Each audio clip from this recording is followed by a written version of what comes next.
Hello guys, welcome to our channel. आज हम class 11th के केमिस्ट्री का चैप्टर नंबर 5 थर्मोडायनामिक का एक्सरसाइज नंबर 5.10 करने जा रहे हैं। लेट रीड द क्वेश्चन के अंदर हमें कहा गया है calculate the enthalpy change on freezing of 1 mole of water at 10 degree Celsius to ice at -10 degree Celsius.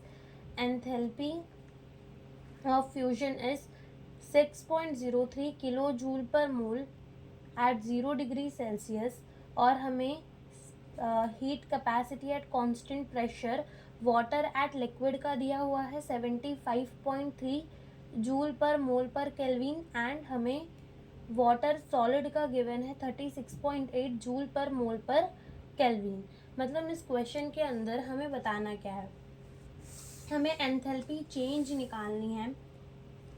हम क्या कर रहे हैं, हम ना 1 मोल ऑफ दी वाटर को, ठीक है, 1 मोल ऑफ दी वाटर जो कि क्या है 10 डिग्री सेल्सियस पर है एंड लिक्विड है, इसको हम फ्रीज करके 1 mole of the water at solid ला रहे हैं और कितने में -10 डिग्री सेल्सियस के अंदर।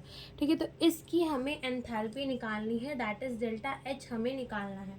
ओके, अब ना सबसे पहले तो हमें क्या करना पड़ेगा, इस H2O लिक्विड जो कि हमारा कितने में है 10 डिग्री सेल्सियस में, हमें इसको H2O लिक्विड बनाना पड़ेगा at the 0 degree Celsius, at the 0 degree Celsius. और मान लेते हैं कि इसके अंदर जो एंथैल्पी चेंज आया होगा वो आया होगा डेल्टा H1। अब जब ये लिक्विड बन चुका है तो हम इसको सॉलिड बनाएंगे एट द 0 डिग्री सेल्सियस। ठीक है, तो हम इसको क्या बना देंगे H2O, ठीक है, solid at the 0 degree Celsius. और इसमें जो एंथैल्पी का चेंज आएगा उसको मान लेते हैं डेल्टा H2। फिर उसके बाद इस H2O सॉलिड से हम क्या बनाएंगे, H2O सॉलिड ही बस एट -10 डिग्री सेल्सियस, तो इसको हम कह देते हैं एंथैल्पी चेंज इसमें जो आया होगा हम उसको मान लेते हैं डेल्टा H3। तो जो हमारा H होगा कि पूरे के पूरे रिएक्शन का जो एंथैल्पी चेंज होगा वो delta H1 plus delta H2 plus delta H3 की वजह से होगा। अब बात ये आती है कि हम डेल्टा H1, डेल्टा H2 और डेल्टा H3 कैसे निकालें। तो सबसे पहले तो अगर तुम देखो तो यहाँ पे तुम क्या कर रहे हो, तुम इस प्रोसेस को ध्यान में रखो कि H2O liquid 10 degree Celsius, H2O liquid 0 degree Celsius, हमें निकालना क्या है डेल्टा H1। तो जो हमारा एंथैल्पी चेंज आता है ना उसको हम NCP डेल्टा T भी लिख सकते हैं। N क्या होता है, नंबर ऑफ मोल, CP क्या है हमारा heat capacity at constant pressure, into delta की T क्या होता है चेंज इन टेम्परेचर। तो डेल्टा H को हम क्या लिख सकते हैं NCP डेल्टा T। और अगर तुम ध्यान से देखो क्वेश्चन के अंदर हमें CP दे दिया है किसका, H2O लिक्विड का, और हमारे पास टेम्परेचर का चेंज भी आ सकता है। यहाँ पर ये है 0 डिग्री सेल्सियस, ये है 10 डिग्री सेल्सियस, तो हम टेम्परेचर भी चेंज निकाल सकते हैं।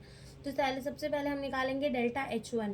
N तो क्या होता है नंबर ऑफ मोल, CP कितना गिवन है 75.3 joule per mole per kelvin, ठीक है, into change in temperature. Finally temperature कितना है, अगर तुम यहाँ बस इतने इक्वेशन के अंदर देखो फाइनली कितना है 0 डिग्री सेल्सियस। हम इसको केल्विन में भी ले सकते हैं क्योंकि चेंज जो है वो सेम ही आता है।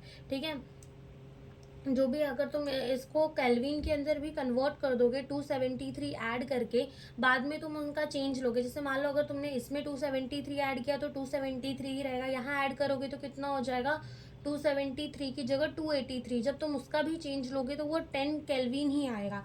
ठीक है, तो चाहे डिग्री सेल्सियस में रखो या फिर चाहे डायरेक्ट, तो वो सेम आने वाला है केल्विन में।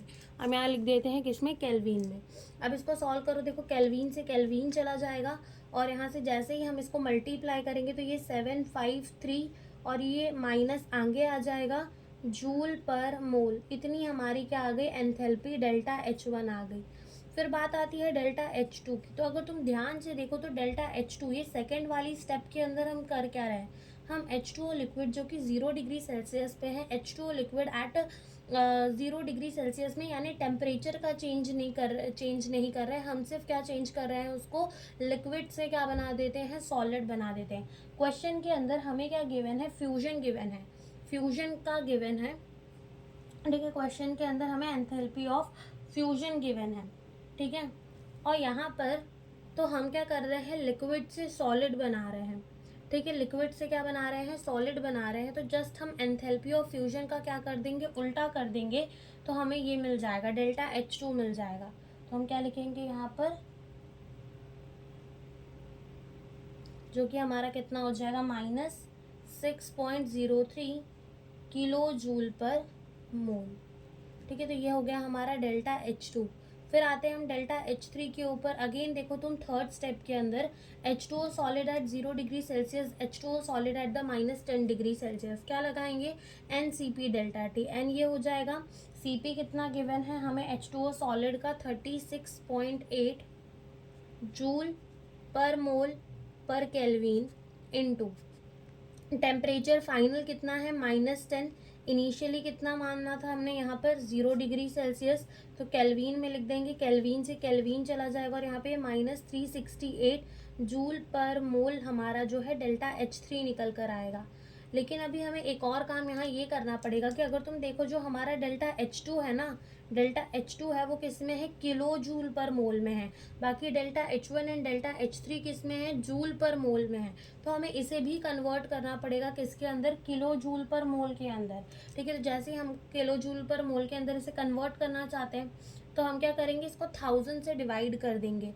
ठीक है, तो ये किस में, देखो देखो जैसे डेल्टा H1 है, इसको 1000 से जैसे ही हम डिवाइड करेंगे ना, तो ये हो जाएगा -0.753 किलो जूल पर मोल। ठीक है, डेल्टा H2 हमें कितना गिवन है पहले से ही, -6.03 किलो जूल पर मोल। और ऐसे ही हमारा जो डेल्टा H3 है वो कितना आ जाएगा, 1000 से डिवाइड करने में -0.368 किलो जूल पर मोल। तो ये हमारा delta H1, delta H2 and delta H3 आ गया। अब हमें क्या निकालना है, रिएक्शन का, तो जस्ट हम सिंपली ऐड कर देंगे। तो डेल्टा H1 कितना है, -0.753 प्लस यहाँ पे हो जाएगा 6.03 प्लस -0.38। ठीक है, इसको जब हम सॉल्व करेंगे, तो अगर हम इसको सॉल्व करें तो देखो सबसे पहले ये होगा हमारा -0.753 प्लस माइनस क्या हो जाएगा, -6.3 प्लस माइनस क्या हो जाएगा, -0.368। अब तुम यहाँ देखो ये भी माइनस, ये भी माइनस, माइनस माइनस क्या कर दोगे, प्लस। जब तुम इन दोनों को ऐड करोगे तो जो आंसर आएगा वो भी माइनस में आएगा, और माइनस माइनस अगेन तुम क्या कर दोगे, ऐड कर दोगे, यानी पूरा इसको तुम ऐड कर दो। तो जैसे हम इस पूरे को ऐड करेंगे, ये आएगा 7.151 किलो जूल पर मोल, और किस में आएगा, नेगेटिव के अंदर। तो ये हमारी क्या हो जाएगी, एंथैल्पी हो जाएगी। ठीक है, पूरे के पूरे एंथैल्पी चेंज हो जाएगा on freezing the 1 mole of the water at the 10 degree Celsius to ice at the -10 degree Celsius, जो कि हमें इस क्वेश्चन के अंदर पूछा गया था। तो यही हमसे इस क्वेश्चन के अंदर पूछा गया था। Thank you for watching the video.